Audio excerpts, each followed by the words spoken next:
Zenanlar mı has akıllı, yoksa erkekler mi? IQ senanın 100 yıllık tarihinde zenanlar ilkinci edek erkeklerden öňe geçti. Sonku senanlar zenanların erkeklerden 5 bal has akıllıdan yüze çıkardı. Gözleçi James Flynn, Günvatar Avrupa, ABŞ, Kanada, Täze Zelandiya, Argentina we Estonya boyunca geçirilen gözlewlerin netijelerini häzirki durmuşyň alamaty hökümine häsiýetlendirdi. Zenanların iş durmuşlarını ve öý durmuşlarynyň beyinlerini has gowlaşdyrýandygyny aýtdy. Neurobiyolog Profesör Donald köp ýyllyk işiň netijesinde erkeklerin we zenanlaryň bir-birine tapawutly ýa-da pikir edýändigini we duýýandygyny aýtdy. Erkeklerin we zenanlaryň beyinleriniň ukyplary tapawutlymy? Zenan 10 000-dan gowrak söz ulanyp ene dilini görýär. Erkekleriň köpüsi 3000 söz bilen çäklendirýärler.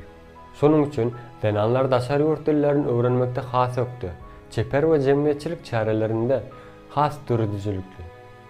Ýöne iki awtulaw arasyna ulagy durdurmakda erkekler ýaly üstünlükli däldirler. Erkek beyni ise zenan beynisine matematika has öňlüdür.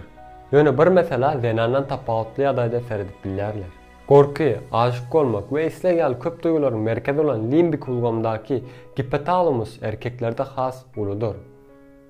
Jinsiýet gatnaşygy we zorluğa has duýgu bolmagyna sebäp bolýar. Zenanlar mı, ýoksa erkekler mi has akylly? Bu iki beyniň arasynda diňe agram tapawudy bardyr. Zenanlaryň beyni erkekleriň beyninden has ýeňildir.